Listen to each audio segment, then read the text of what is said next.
tout d'un coup, on se dit, mais comment est-ce qu'il faut que je dise ça?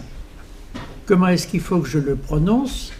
Est-ce que c'est pas un peu, ça évoque un mot français, dans la petite phrase que Lacan cite dans Joyce le symptôme, il y a un moment, il dit Who else ton cadeau? Et tout d'un coup, on dit, tiens, il dit où est ton cadeau, hein?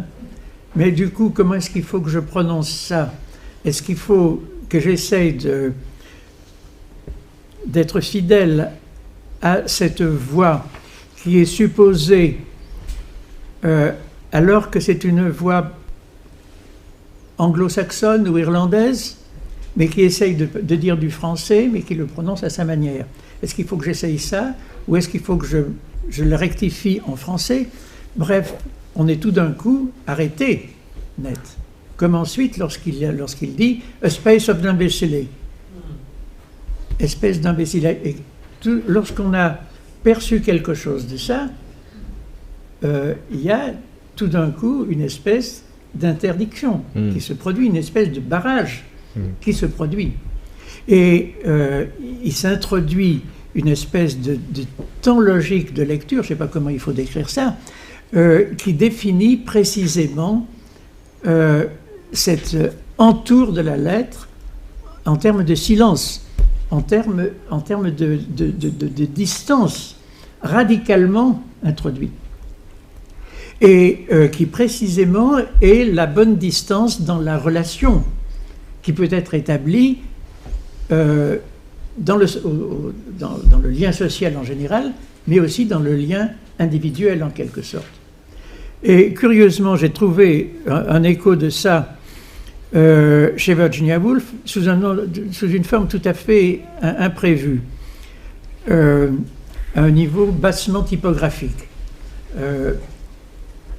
Elle utilise de temps en temps, de façon très économe, pas dans tous les textes, parce que de toute façon, Léonard a mis son grain de sel quelquefois, enfin on ne sait pas trop comment ils sont goupillés là, mais quelquefois, elle utilise des tirés triples dans leur longueur. C'est un tiré, mais simplement très long, qui est plus long que le tiré courant français, plus long que le tiré anglais un peu long, il est triple. Et ce truc-là, elle a fini par en parler plus tôt. Elle en parle relativement tôt dans un petit texte, au détour d'un petit texte, en disant c'est une sorte de blanc. C'est une sorte de blanc. Parce que le langage ne vient pas. Il y a un effet de barrage qui se produit là. Je ne sais pas si c'est le terme technique qu'il faut utiliser, mais toujours est-il que là, et dans son premier roman, par exemple, j'ai remarqué qu'il y a un endroit où il y a 2 pages, où il doit y avoir là 3 ou 4 tirés très longs de ce genre-là, alors qu'il n'y en a pas eu pendant plusieurs chapitres, ou pratiquement pas. Et ce sont des pages où se déroule un dialogue entre un jeune homme qui fait sa demande en mariage à une jeune personne. Comme par hasard, c'est là-dessus qu'elle a éprouvé le besoin de mettre ces tirés longs que la typographie française, paraît-il, m'a-t-on dit, ne veut pas connaître. Voilà. Bon. Donc, voilà, vous en serez privé dans les éditions françaises. Mais il n'empêche qu'elle l'a dit, il n'empêche en tous les cas qu'elle a dit pourquoi, hein, et de quoi il s'agit. Voilà. Bon, donc ceci pour indiquer de ce qu'on peut avancer, dont je ne prétends pas que c'est toute la vérité de l'affaire Joyce, mais que c'est un point en quelque sorte paradoxal, puisque ce n'est pas un sens qui est dégagé, mais les conditions d'émergence et d'inscription du littéral, voilà, de la lettre. Voilà, cet espace, qui est cet espace de silence d'une certaine manière, et ça fait écho à un texte que vous avez remarqué, enfin que j'avais dû citer, de Virginia Woolf. C'est ça. Précisément. Ouais. Alors, pendant que j'y étais, j'ai voulu bien faire les choses, mais avec retard. Donc, il y a un bel acte manqué. Là, j'ai oublié de vérifier, avant de quitter mon foyer, dans la concordance de Finnegan's Wake, s'il n'utilise pas le mot matérialisme. J'ai ameuté des amis à Paris, mais c'était trop tard, etc. Et donc, je ne sais pas. Mais je ne serais pas surpris que le mot matérialisme se trouve dans Finnegan's Wake. Vous ne le saurez pas ce soir. Et si vous le savez, jamais. Mais, en revanche, je peux vous donner la primeur d'autre chose que peut-être Lacan avait à l'esprit, parce que si nous n'avons pas évoqué le mot de matérialisme ce jour-là, où nous étions ensemble à Genève, où il m'avait traîné, et où j'ai bénéficié de cette conférence, en revanche, il n'est pas impossible que je lui ai fait part d'une trouvaille que j'ai faite dans les carnets inédits de Finnegan's Wake.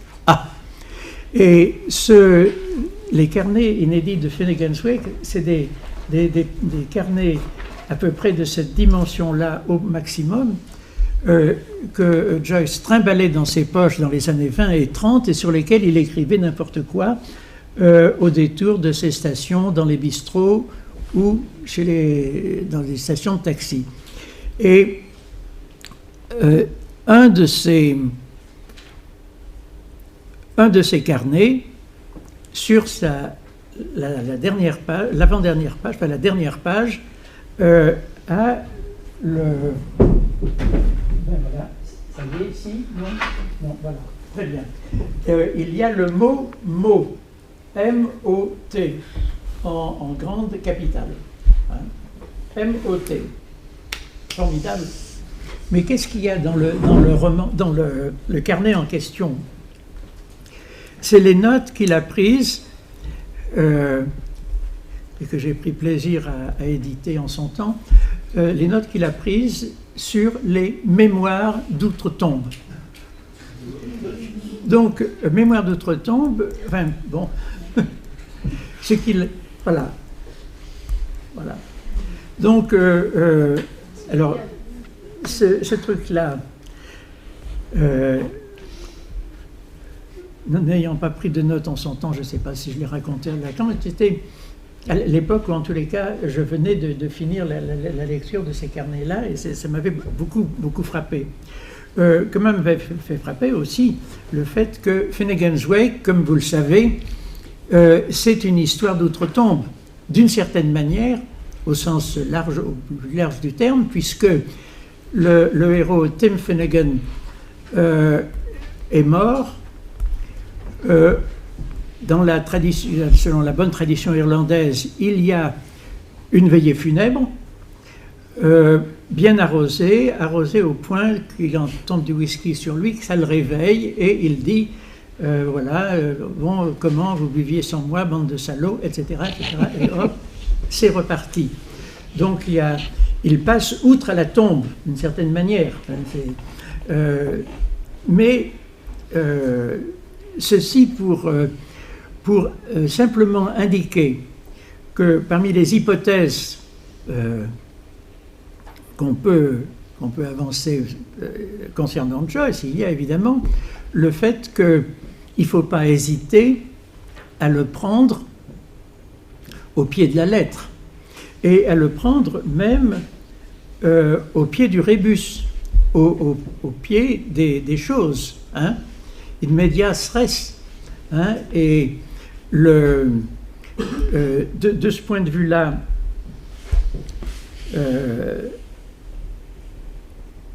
le haut en question, on voit que, à la limite, on peut le lire en rébus, c'est-à-dire par un signe qui est polysémique, qui peut représenter un zéro, entre autres choses, qui peut représenter un cercle, qui peut représenter un trou, enfin, bon, pas mal de choses. Et puis qui peut représenter quelque chose d'autre encore dans un langage particulier. Que signifie love au tennis? C'est zéro. C'est le zéro. Hein? C'est zéro. C'est zéro. Love, ça veut dire qu'on n'a pas marqué un point. Exactement. Hein? Donc on dit one love ou three love. Hein? Voilà.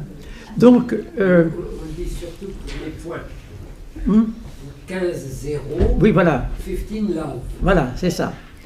Alors là, il se trouve que Joyce n'hésite pas devant ce genre de truc. Et là, je suis empêché par le tableau blanc de vous montrer ça, mais il y a un petit bout de phrase que j'ai la faiblesse de ressortir un peu régulièrement. Dans Finnegan's Wake, il y a, on tombe sur ce bout de phrase, one love, one fear. One love, one fear. Parfaitement clair, hein? Un amour, une crainte, une peur, une panique, etc. Bon, on a peur de l'amour, etc. Bon, tout le sens que l'on peut déplier à partir de ça. Rien n'est plus clair que ça. Et quelqu'un qui était astucieux, je ne sais pas, je ne me souviens plus de qui il s'agit, enfin, non, je n'ai jamais su d'ailleurs, a dit à Joyce, j'ai compris. One love, c'est 1, 0. One fear, alors fear, c'est 4 en allemand. Hein? Donc, c'est 1014. Banco, 1014, c'est le Poitiers des Irlandais. C'est la bataille de Clontarf, qui, près de Dublin, les Irlandais ont arrêté les méchants envahisseurs danois. Alors c'est comme toujours dans ces cas-là, il y avait la moitié des Danois qui étaient avec les Irlandais, mais enfin peu importe. C'est la date. Hein? Voilà. Et donc, il avait glissé ça. Et le type en question, alors l'histoire, je vous rapporte tel qu'on la rapporte d'habitude. Le type en question dit ça à Joyce, qui dit, il lui dit, j'ai compris, one love, one fear, 1014, et Joyce lui dit, donc vous connaissiez le numéro de téléphone de ce pub de Clontarf. Voilà. Mais voilà, toujours est-il que, là, pour en revenir à love, vous voyez, enfin, comment on peut utiliser justement du côté de la lettre pas mal de choses, pas mal de lectures en rébus, et y compris évidemment commenter la manière dont le A chute en eau, chute dans l'eau en quelque sorte, enfin bon, dans ce eau-là, enfin bon. Mais il a recours à d'autres astuces encore. Non, là, il faut quand même que je fasse attention. Mais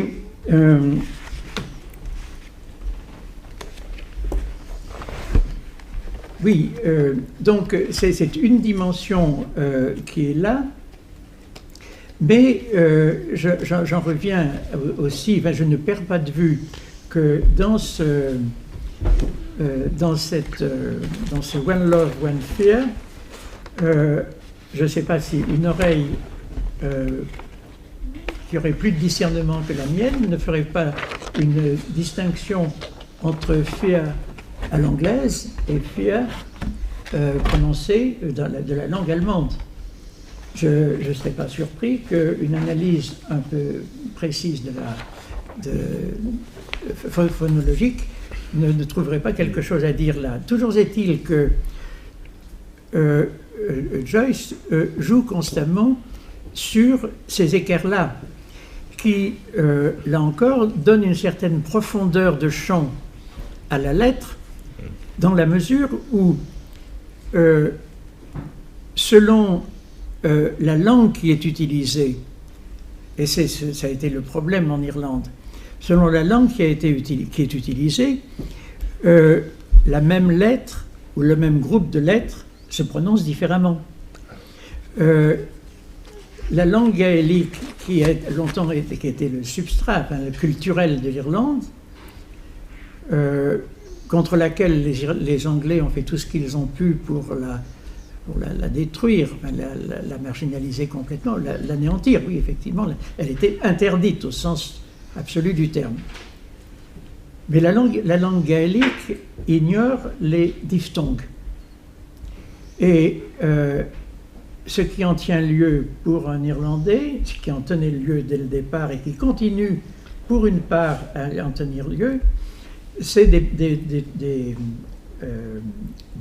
voyelles simples et avec des effets non seulement de ratage, mais de pataquès ou de non-sens. Et par exemple, le fait que le TH a tendance à être remplacé par un T. Hein?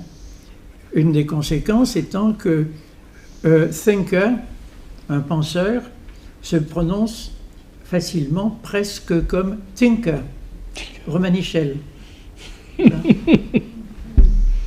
Et un de mes éminents collègues de Trinity College, lorsqu'il parle de thinkers, il dit pratiquement tinker. Ouais, think, etc. C'est pratiquement ça. Donc, il en est resté quelque chose. Et c'est d'ailleurs ce qui faisait beaucoup rire les Anglais. Et c'est pour ça que les Irlandais sont particulièrement ridicules pour une oreille anglaise. Ils n'y peuvent rien, ils sont comme ça. Hein. C'est bon, hein, voilà. Bon. On voit bien que ce sont des sous-développés, quoi. Enfin, ils ne savent pas prononcer la langue. Mais évidemment, Joyce s'est amusé à utiliser ça dans le texte. Et donc, on se trouve devant des questions de cet ordre-là, encore, comment lire. Comment lire et comment éventuellement se situer, enfin, comment se situe le lecteur par rapport à ce qu'il lit. C'est en ce sens que je disais qu'il est amené à introduire une espèce d'espace pour lui-même, en quelque sorte, dans son rapport au texte. Donc, c'est en ce sens que Joyce, par des effets de cet ordre-là, réussit à introduire, il y a d'autres manières, mais réussit à introduire justement cet espace pour la lettre, au sens, alors évidemment, au sens large du terme, ce qui est l'entourer véritablement d'une indécision de hors-sens, qui touche au hors-sens. Voilà, donc d'une certaine manière, c'est peut-être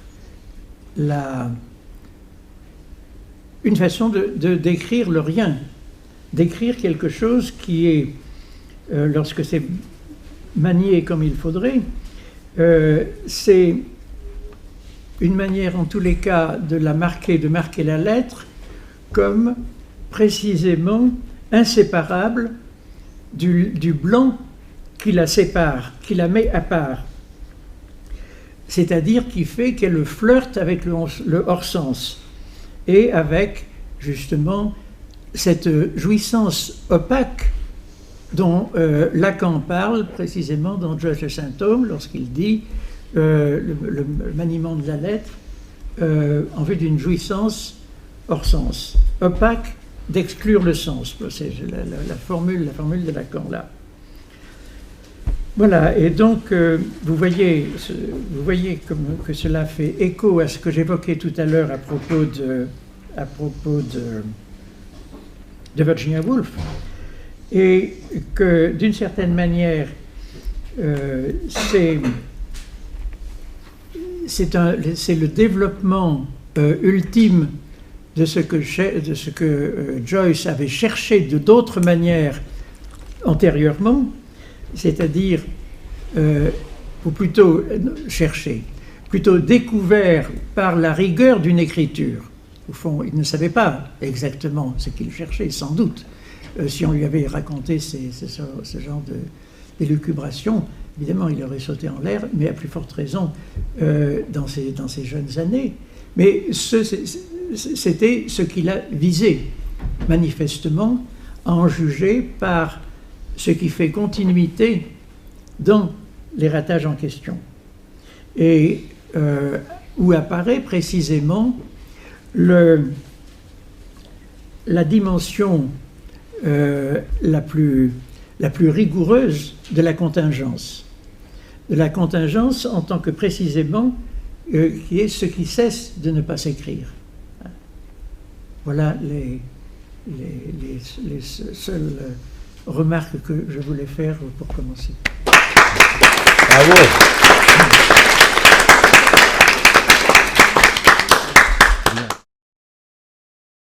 Pour Jacobert,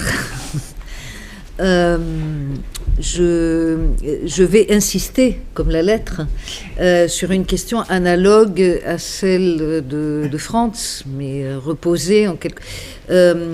Est-ce que vous avez... il vous a posé une question qui m'a paru assez simple, assez claire.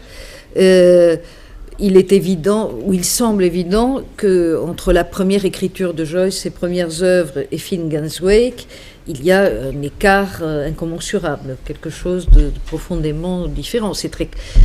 Il se trouve que tout à fait par hasard, j'ai un peu ouvert le portrait de l'artiste en jeune homme récemment, enfin il y a quelques jours, pour y retrouver les exercices spirituels de Loyola, et que j'ai constaté avec plaisir que je trouvais cet anglais absolument coulant, on pourrait dire classique, lumineux, enfin, et bon. Donc c'est une expérience que peut faire tout lecteur non angliciste, non spécialiste, d'une énorme difficulté à lire Finnegan's Wake, ou de quelque chose qui nécessite énormément de médiation et d'une sorte de transparence avec ce roman. Donc il vous a dit ça et il vous a demandé pourquoi vous posiez au contraire une continuité. Et vous avez, si j'ai bonne mémoire, répondu que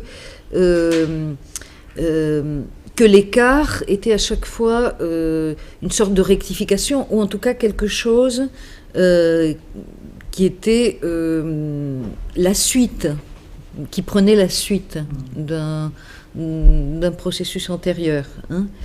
Et, parce que d'emblée, cette espèce de recueil de poèmes un peu romantiques, un peu fin de siècle, il y avait quelque chose de l'ordre du ratage, qui en l'occurrence aurait été de tenir ensemble le recueil par quelque chose qui l'ordonne. Un peu genre les rimes de Pétrarque, enfin, une sorte de continuité. Tout à fait, oui.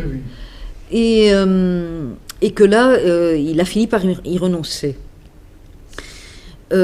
Après, donc, vous avez amené l'exemple, enfin, c'est pas un exemple, l'étape suivante, ce portrait de l'artiste en jeune homme, où donc il y aurait eu quelque chose de l'ordre d'un roman réaliste de formation, enfin d'un roman de formation, ou de quelque chose d'analogue dont on peut trouver, qui aurait été finalement réécrit ou repris sous forme d'une tragédie en 5 actes avec 5 grands chapitres.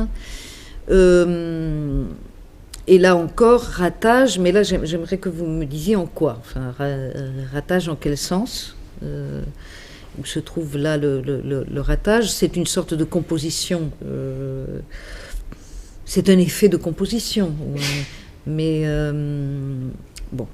Et ensuite, le cas des nouvelles, où là, encore ratage, mais d'un type qui me paraît quand même très différent, une série de nouvelles qui s'adressent à ses concitoyens pour leur dire « vous êtes aphasique » ou « il y a quelque chose dans votre discours qui vous paralyse », ou, enfin, et finalement une dernière nouvelle ajoutée où c'est lui-même c'est lui-même qui est aussi face à cette espèce d'impossibilité de dire ou de phénomène aphasique, le même, enfin c'est lui-même ou ce qu'il aurait été s'il était resté à Dublin, d'après ce que j'ai entendu. Donc finalement, en quoi est-ce un ratage? Est-ce que ce n'est pas boucler la boucle en disant, est-ce que le ratage est finalement, je n'ai rien à vous dire, concitoyens, je m'en vais, je vous quitte, hein, car étant là, je serai comme vous, ou de quel ordre est-il? Et puis bon, là, il me semble quand même, entre cela et ce que vous avez dit de Finnegan's Wake, parce que sur Ulysse, vous êtes passé très, très vite, il me semble y avoir un énorme dénivellement. Voilà. Oui.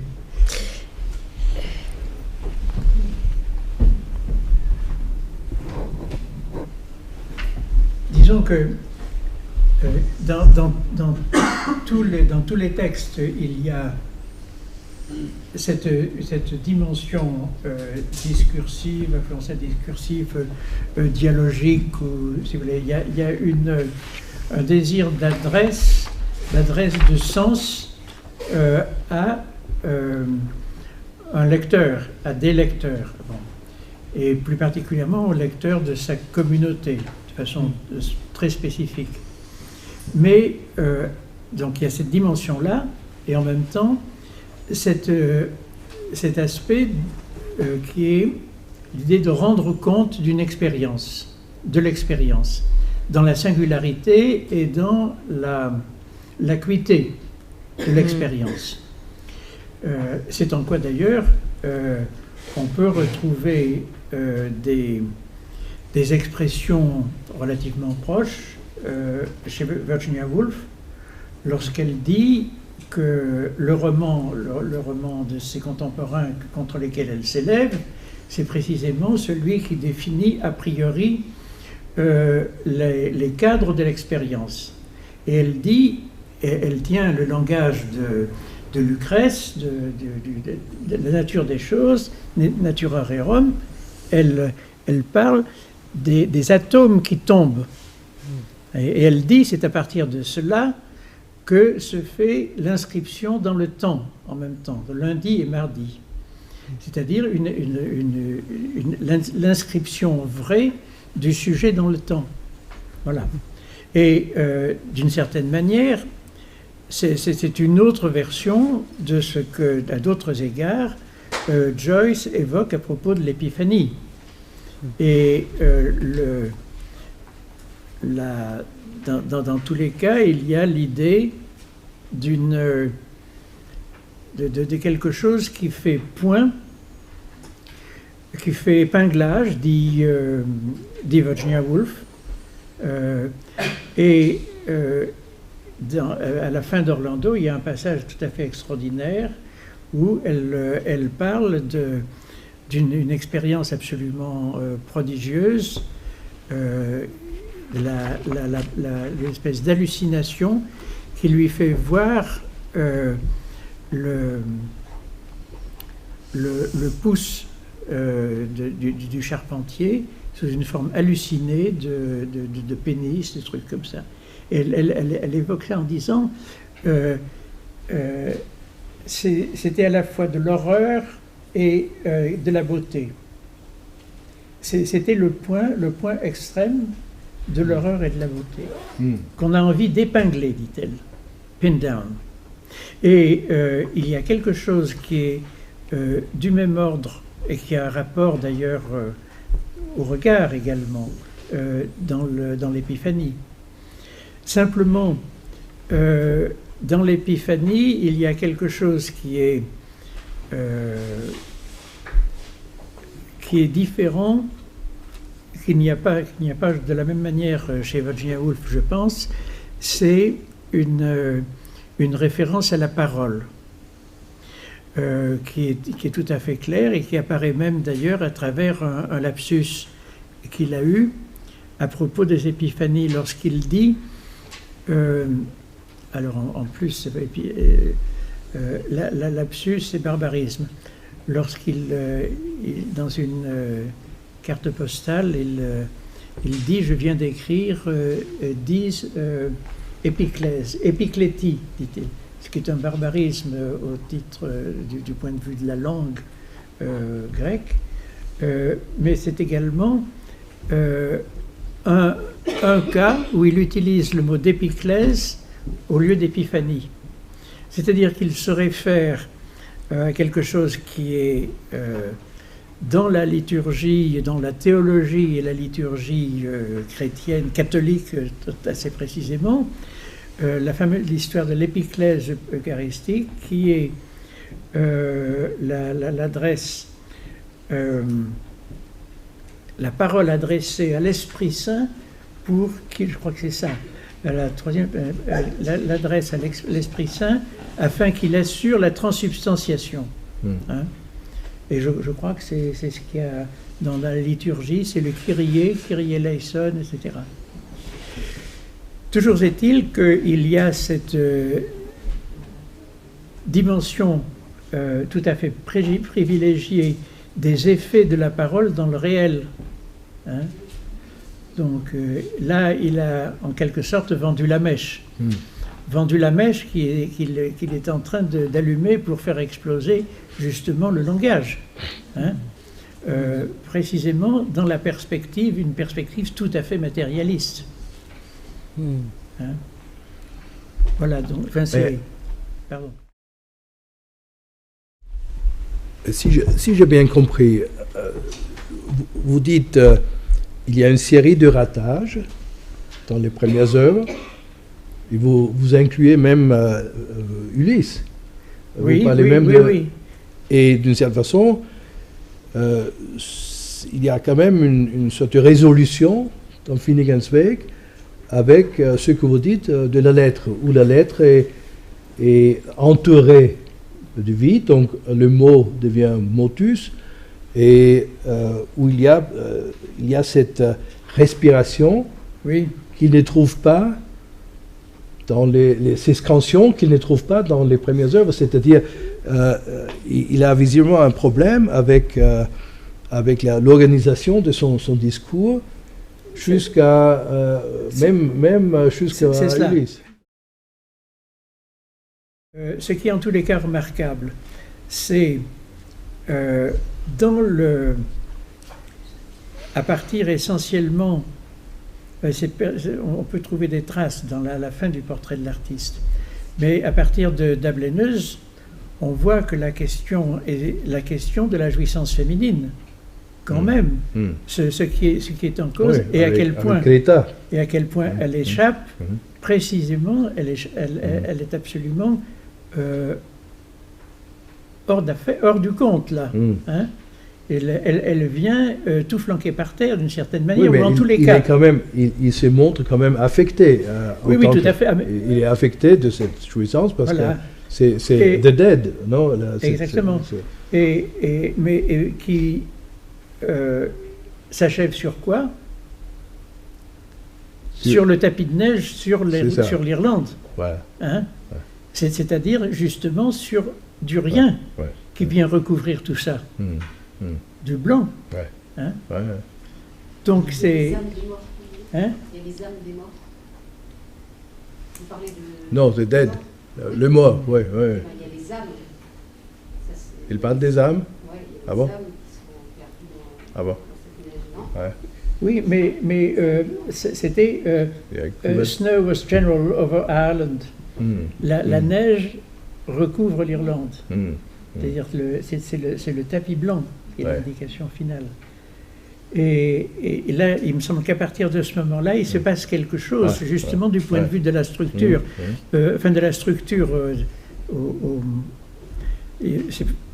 Peut-être faut-il commencer à parler là de nouage plutôt que justement de structure selon la première topique lacanienne, selon l'histoire du nom du père, etc. C'est peut-être plus du côté précisément du dernier Lacan qui commencerait à peut-être à être repérable là. Là où quelque chose, en tous les cas, pourrait se dessiner des Ulysses, c'est cette espèce de faux post-scriptum qu'est le monologue de Mollet C'est Blanc. Mollet Blanc, oui. Hein? Absolument. Puisque il y a eu un moment où il semblait terminer avant, Ah ouais. et qu'il ait rajouté. Il y a le soupçon qu'il ait des indications qui laissent à penser qu'en fait ça a été rajouté comme une espèce de post-scriptum nécessaire. Nécessaire d'être aussi sous le signe de l'infini. Le signe de l'infini qu'il arrivera d'une autre manière à intégrer dans Finnegan's Wake, puisque c'est un texte qui se mord la queue. Et qui se mord la queue d'une façon qui est d'ailleurs tout à fait intéressante. C'est vrai, si on analyse la dernière phrase la dernière moitié de phrase par laquelle Finnegan's Wake est supposé s'achever, fait semblant de s'achever, on a le jeu des blancs et de la lettre là. Away along, etc. Away along, etc. Et il y a un jeu sur les espaces là. Et selon, je vous renvoie un truc que j'ai écrit dans Change, dans des temps immémoriaux, et où j'ai décortiqué tout ce truc-là. C'est pour ça que je me souviens plus très très bien comment mais c'est ça. On a véritablement, au sens le plus strict, le jeu sur les blancs entre les lettres, aussi. Mais qui débouche sur la première phrase. Sur la première phrase, mais qui modifie, enfin, selon la manière dont on lit, et à la limite, il y a une question de vitesse en cause, puisque en introduisant ces blancs, on est obligé de lire avec un certain rythme, une certaine lenteur, etc. Mais si on lit de cette façon-là, on a un certain sens pour la phrase qui reprend, mais si on coagule les signifiants, les lettres, on a un autre sens. Enfin, on a une autre. Enfin, bon. Mais toujours est-il qu'il y a cette question de l'infini qui est une des formes de la jouissance, une des facettes de façon de l'être. Bien sûr. Donc elle s'inscrit là, et elle s'inscrit là d'une façon qui n'est pas fantasmatique, mais qui est au contraire dans le nouage autour de la lettre. Voilà. Et faut-il dire grâce à la lettre, c'est bon. Enfin, voilà.